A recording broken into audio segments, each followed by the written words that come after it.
저는 지금 경기도 고양시 창릉 신도시 앞에 나와 있습니다. 지금 앞에 보이시죠? 3기 신도시 2억대 내 집 마련. 예전에 모델하우스인 것 같은데 지금은 가격대가 좀 올랐죠. 여기가 여의도 2.7배 면적에 아파트만 28,000호를 짓는 대규모 프로젝트라고 합니다. 그런데 사전 청약 때보다 분양가가 1억 원 정도 올랐고요. GTX랑 서부선을 이용하려면 입주하고도 좀 몇 년 기다려야 된다는 점, 창릉 신도시 내에 기업 유치 상황도 아직까지 알려진 바가 없다고 합니다. 벌써부터 이제 베드타운화 되는 거 아니냐 이런 비판의 우려의 목소리가 나오고 있고요. 단지 근처에 지어진다고 하는 초등학교, 중학교, 고등학교도 초등학교 하나 빼고는 아직까지 확정된 바가 없다고 합니다. 저도 이제 이 역이 청약할지 말지 고민을 하고 있는 상황에서 꼼꼼하게 좀 돌아볼 예정이고, 그리고 여기가 원래 비행 금지 구역이라고 합니다. 어렵게 허가를 받아서 드론으로 날려서 좀 더 자세하게 여러분들에게 보여드릴 테니까 많이 시청해 주시고, 네, 구호 외치고 이동 한번 해보겠습니다. 아파트 투자 어디?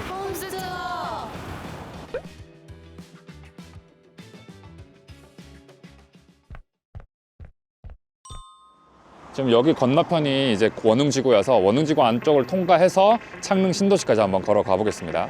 네, 저쪽 보시면은 전형적인 신도시 풍경입니다. 병원들이 있고, 네, 오피스텔 건물 지어지고 있고, 신호가 굉장히 길어요. 아까도 차 타고 오는데 신호가 너무 길었어요. 체감상 한 2분? 네, 원래 서울은 빨리빨리 바뀌지 않아요? 이제 파란불이다. 네, 지금 저희가 지나고 있는 곳이 고양시의 원흥지구입니다. 원흥지구. 오피스텔도 있고, 안쪽으로 들어가면 이제 아파트 단지들이 있고, 아파트 단지는 1단지부터 7단지까지 형성이 되어 있습니다. 그리고 아파트 이름이 약간 한글 이름이잖아요. 도래울. 여기가 원래 동네 이름이 도내동이에요. 도내동. 그래서 도내동을 순한글로 발음하면 도래울이래요. 여기가 아직 지어진 지 꽤 된 것 같은데 아직까지는 임대 문이, 이렇게 가면은 이제 아파트가 나오고요. 그래서 여기 안쪽에 도래울 초중 고등학교가 한 자리에 다 모여 있어서 그 근처로 학원가가 한 80곳 정도 형성되어 있고, 그래서 창릉 신도시에 입주하시게 되면 사실 주변에 아무것도 없을 수 있잖아요. 학원가나 여기 식당가나 뭐 주변 인프라를 원흥지구를 이용할 수밖에 없다. 창릉 신도시에는 아직까지 아무것도 없다. 그래서 걸어가면 사실 지도상으로 찍어봤는데 20분 정도. 네이버 기준으로 20분이니까 제 걸음으로 한 15분 만에 주파가 가능한. 근데 아파트가 좀 새 거 같지 않나요? 되게 깔끔해 보이는데요, 첫인상이. 네. 예, 원흥지구 끝에는 많이들 알고 계시는 이케아가 있고요. 그리고 롯데아울렛이 바로 옆에 붙어 있습니다. 창릉 지명 유래 아세요? 서울흥 중에 창릉이 가장 먼저 지어져서 역시 역사학과라서 그런 건가요? 어제 찾아봤어요. 아, 네. 그러니까 서울릉, 서쪽에 있는 5개의 릉 중 하나 창릉이고요. 왕의 릉이 있던 동네이기 때문에 사실 명당, 길지, 좋은 땅이다 이렇게 또 생각을 해볼 수 있겠죠. 그래서 이 길 끝에는 이제 북에서 남쪽으로 창릉천이 흐릅니다. 그래서 아마 창릉 신도시가 이 창릉천변을 중심으로 도시가 만들어지기 때문에 창릉 신도시라고 이름이 붙여진 게 아닌가. 근데 행정구역상으로는 도내동이고요. 창릉 신도시 위쪽에 있는 원흥지구의 메인 사거리인 것 같습니다. 통신사도 있고 뭐 치킨집도 있고 마트도 있고, 네, 여기 있을 건 다 있네요. 혹시 몇 학년이에요? 4학년? 아, 여기 도래울 초등학교 다녀요? 초등학생들 놀만한 데 많아요? 아, 그래요? 뭐가 있어요? 놀이터 많아요?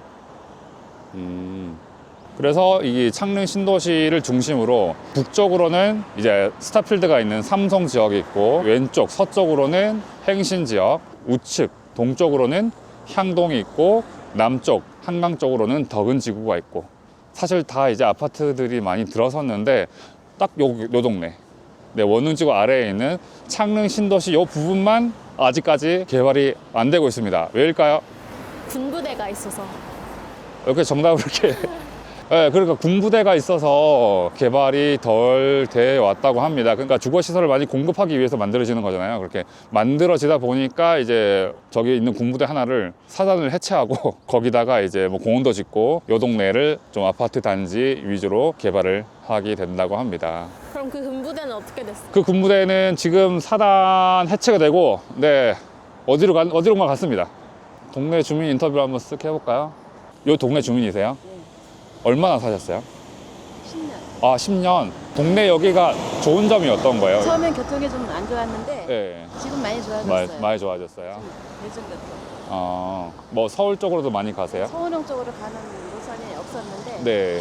지금은 뭐 3가지, 4가지 이렇게 많이 생겼구나. 그래서 이쪽으로 쭉 가면 이제 스타필드가 나오거든요. 생각보다 차로 다닐 때는 몰랐는데 걸어보니까 꽤 넓어요. 원흥지구 자체도 넓고, 근데 그거보다 더 넓은 크기의 신도시가 조성이 된다는 거니까 얼마나 변할 수 있을지. 여기가 이제 창릉 신도시가 지어지고 있는 현장인데, 홍보 문구를 보니까 서울 경계선까지 0.7km밖에 되지 않는다, 그러니까 가까운 도시다라고 홍보를 하고 있더라고요. 근데 그건 사실이 아니고, 지도를 직접 찍어 보니까 창릉 신도시 끝에서 서울 끝까지 찍는 거는 의미가 없고, 여기서 은평구 세절까지 한번 찍어 보니까 차로는 한 10분 정도 걸리고 한 5km 정도 더 가야지만 이제 서울이 나오더라고요. 이곳에서 청약 정보를 간단하게 한번 설명드려 보겠습니다. 이번에 본 청약하는 단지는 총 3개 단지고, A4 신혼 희망타운부터 설명을 드려보겠습니다. 일반 청약 물량은 186가구, 신혼 아니시면은 접수하시면 안 됩니다. 최고 20층 15개 동으로 지어집니다.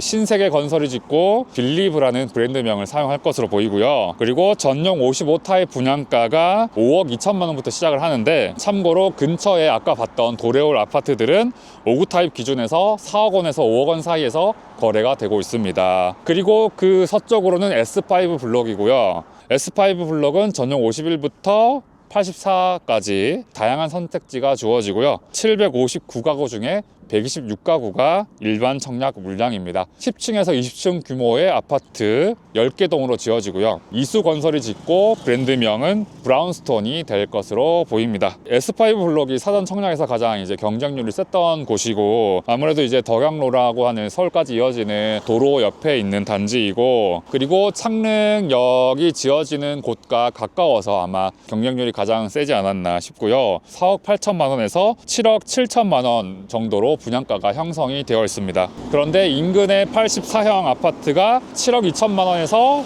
8억 5천만 원 사이에 거래가 되고 있다는 점 참고하시면 되고요. A4 블록 아래로 S6 블록에 있는데, 창릉역에서도 멀고 덕양로에서도 먼데 분양가는 가장 비쌉니다. 59제곱미터가 5억 7천만 원부터 시작을 하고 74제곱미터가 7억 1천만 원의 분양가가 형성이 되어 있는데, 인근 74형 아파트는 매매가가 6억 4천만 원에 거래가 된 적 있습니다. 그러니까 이게 시세보다 분양가가 비싼 거거든요. 이게 왜 그렇냐, 이제 S6 블록은 초, 중, 고등학교를 곁에 끼고 있습니다.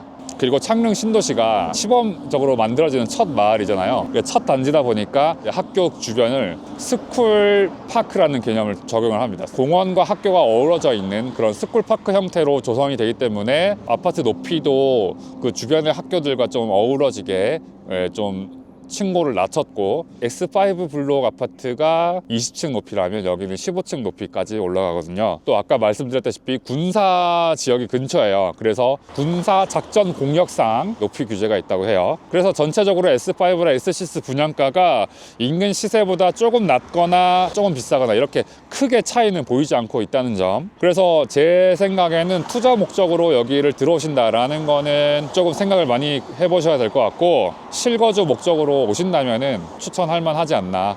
저기 창릉역까지, 창릉역 예정지까지 얼마나 걸리나 한번 또 도보로 한번 걸어볼게요. 저희는 정직하게 지금 시간 11시 48분. 자, 이제 덕양로를 따라서 쭉 동쪽으로 가고 있고요. 저희가 다리 위를 건너고 있는데, 이쪽이 이제 창릉천입니다. 북한산에서부터 효다동을 거쳐서 함송, 그리고 원흥지구, 이제 행주산성까지 이어지는 되게 긴 천인데, 그렇게 막 깊지는 않아 보이잖아요. 얕아 보이잖아요. 그런데 이게 여름만 되면은 홍수도 잦고 좀 범람하기도 하고, 여기를 지금 고양시에서 약 3천억 원의 비용을 들여서 여기 창릉 신도시 개발하는 것과 동시에 여기 천변을 싹 정비를 하려고 준비를 하고 있습니다. 구간이 기억이 안 나는데 뭐 마라톤 코스도 여기서 할 거라고 하더라고요. 그러니까 40km 넘는다는 뜻이겠죠. 저희가 좀 말하면서 걸어오긴 했으나 이제 다리를 건넜습니다. 이제 다리를 건넜고, 창릉 역사 쪽을 가려면 아직 한참 남았어요. 주변은 지금 다 비닐하우스고 농사를 짓고 있는 곳인데, 이제 여기 주변은 중심 업무지구라고 해가지고 창릉 역사 근처로 뭐 상업시설, 업무시설, 복합시설들이 여기에 들어선다고 합니다. 좀 상상이 되시나요? 아직 잘 안 되긴 하는데 네, 진짜 뭐 아무것도 없는 허허 벌판인데 뭐 빌딩 같은 게 딱 들어서고 저희가 지금 걸어온 지 한 10분 됐나요? 네. 제 시계로는 11시 58분. 그러니까 중간에 조금 머뭇거린 거 빼면 도보로 한 7, 8분 정도면은 역사 있는 곳까지는 도착을 하는 것 같아요. 근데 안에 들어간 또 다른 문제라서 저게 지하철 역사 안으로 들어가는 그런 곳인가 봐요. 엘리베이터가 있고 맞죠? 5호선 짤 같아요. 어, 그 마곡역인가? 네네. 약간 그걸 보는 것 같은 느낌.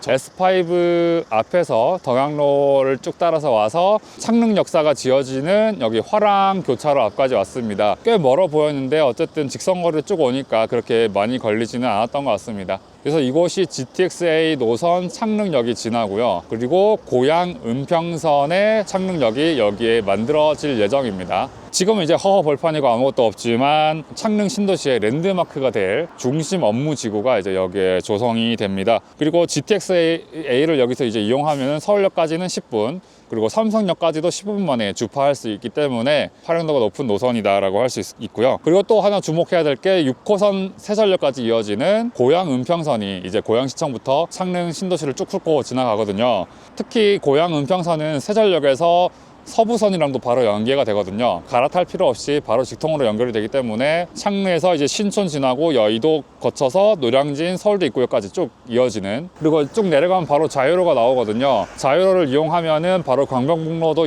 연결이 되고 자차를 이용하시는 분들도 수월하게 도심지로 이동을 할 수 있다. 또 대박인 게 하나 있습니다. 바로 양재 고양 지하 고속도로가 생긴다고 합니다. 이게 그냥 뜬구름 잡는 소리가 아니고 총 길이 33km 정도로 고양시에서 서초구 양재동까지 이어지는 도로를 강명로까지 지하로 통과해서 고속도로가 곧 뚫릴 예정입니다. 이미 환경 영향 평가까지 다 통과가 됐고 올해 하반기에 사업 시행자를 이제 선정할 예정이고요. 그래서 2027년쯤에 이제 착공에 들어간다고 합니다. 그래서 이게 연결 다 되면은 강남 중심 업무 지구까지는 차로 30분 정도 걸린다고 합니다. 참 좋은데 단점을 하나 굳이 꼽자면 이 아파트가 2028년쯤에 입주를 한단 말이죠. 근데 GTX-A는 2030년이 되어서야 개통이 될 예정입니다. 뭐 입주하고서도 한참 있다가 이제 개통이 되는 건데 한 2, 3년 정도는 근처에 있는 3호선을 이용을 하셔야 돼요. 근데 3호선이 꽤 거리가 있습니다. 이 절대 걸어서 갈 수는 없는 곳이고 사실 이제 서울을 이용하시는 분들이라면 버스를 타면 됩니다. 그래서 단지 앞에서 7728번을 타면은 신촌까지 바로 연결이 되고요. 그리고 730번을 타면은 DMC 상암동까지 연결이 된다고 합니다. 창릉천을 따라서 남쪽으로 쭉 한번 이동해 보겠습니다. 오랜만에 구호 한번 외칠까요? 아파트 투자 어디? 홈스테이와 네, 이곳은 창릉 신도시 한가운데 위치한 조그마한 이제 예술인 마을인데요. 이렇게 벽화도 그려져 있고 예전에는 연탄을 팔던 상해였는데 조각가님께서 여기서 이제 조각 작업 공간으로 하고 있는 곳이라고 합니다. 신도시면 이렇게 구역이 이렇게 정해져 있잖아요. 근데 한가운데가 뻥 뚫려 있습니다. 뻥 뚫려 있는 곳이 바로 여기 벌말 마을이고요. 이렇게 예술인들의 마을로 조성이 되면서 도시재생 뉴딜 사업지로 선정이 돼가지고 여기를 이렇게 벽화도 그리고 좀 이렇게 예술인들이 모여서 이렇게 마을 공동체를 형성하고 마을 축제도 열고 뉴딜 사업이 조금 진행이 안 되던 차에 여기가 이제 창릉 신도시로 정해져 버린 거죠. 그래서 이 동네만 빼고 개발 구역으로 정해진 상태입니다. 여기도 이제 신도시 개발 계획 구역 안에 들어갈 것이냐 말 것이냐를 지금 이 동네 주민들과 고양시와 그리고 LH 분들이 협의를 하고 있는데 쉽지는 않은 것 같아요. 경상도에서 나왔었거든. 아니 신문사에서 50년 살았거든. 거기만 딱 개발이 돼갖고 그냥 아유 억울해 죽겠어. 이 동네는 안 들어갔죠? 여기 안 가서 앞으로 들어가려면 몰라.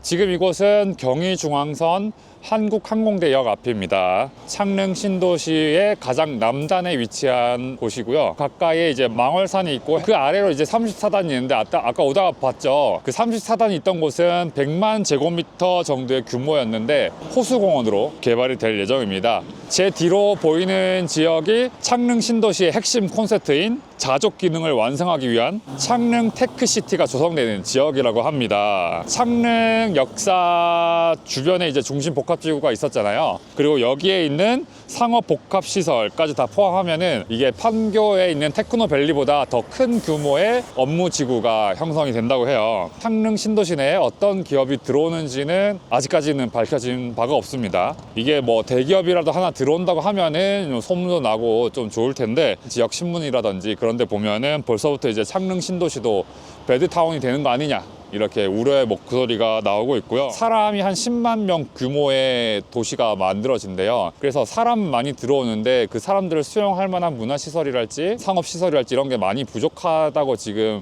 평가가 나오고 있기 때문에 사람들은 계속 이 도시 안에서 잠만 자고 계속 다른 동네로 이동하는, 그래서 또 배드타운화가 될 수밖에 없는 그런 것들을 많이 우려하고 있는 것 같습니다. 그래서 이제 LH는 주택 공급을 더 늘리려다 보니까 창릉 신도시 내에 있는 녹지 공간도 줄이고, 그리고 상업 업무지구 시설도 호수를 줄이고, 그렇게 해서 이제 주거 시설을 원래는 기존이 35,000 가구 규모였는데 38,000 가구 수준으로 높였고, 그래서 이제 제가 또 알아보니까 창릉 신도시 내에 현재까지는 학교 신설되는 게 초등학교 한 곳밖에 없습니다. 입주를 한다고 하더라도 중학교나 고등학교는 타 지역으로 이제 이동을 해야 되는 상황이고요. 보통 신도시가 이렇게 생기고 정주 여건이 마련될 때까지 뭐 최소 10년에서 20년까지도 걸린다고 하는데, 언제 바뀔 수 있을지는 사실 뭐 기약하기가 좀 어렵지 않나. 도시가 잘 조성이 될 수 있도록 뭐 많은 분들의 좀 관심이 또 필요한 상황이기도 하고요. 네, 다음 행선지를 향해서, 자, 아파트 투자는 어디?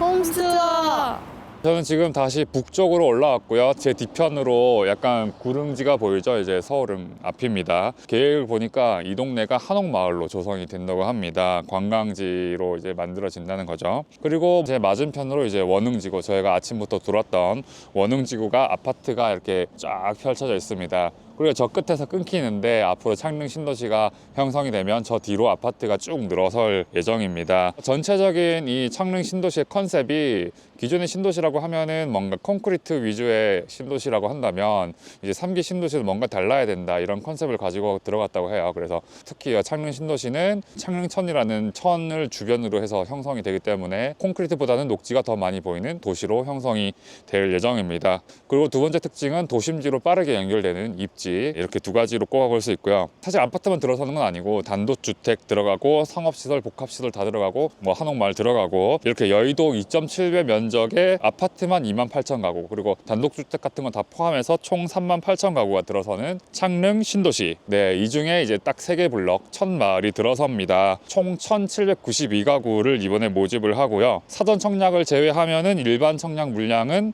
391가구 규모입니다. 사전 청약을 만약에 포기하시는 분들이 많다면 이제 일반 청약 물량으로 넘어오게 되고요. 본 청약 물량의 특징은 실거주 의무가 없다는 점입니다. 그래서 전세로 돌리실 수도 있고요. 하지만 여기가 이제 분양가 상한제 지역이기 때문에 전매 제한은 3년, 그리고 재당첨 제한은 무려 10년입니다. 그래서 사실 이게 청약하실 분들은 소득 제한이나 자산 제한 같은 것들이 있기 때문에 잘 따져보시고 청약에 도전하시는 것이 좋고요. 애써 모으신 통장을 날리시지 않으셨으면 좋겠고, 그리고 혹시 당첨이 안 되시더라도 이제 앞으로 올해 이제 3기 신도시 물량들이 쭉쭉 있어요. 약 한 8,000 가구 규모로 올해 이제 3기 신도시 물량들이 계속 대기하고 있으니까 저희 채널 구독 눌러주시고 또 청약 소식 기다려주시면 좋을 것 같습니다. 당첨되신 분들은 한 5월쯤에 이제 계약을 한다고 해요. 영상 꼼꼼히 한번 다시 또 보시면서 여기 청약해도 될지 안 될지 한번 판단을 내려보시길 바랍니다. 홈즈 투어는 또 다른 동네에서 돌아오겠습니다. 신도시로 한번 할까요?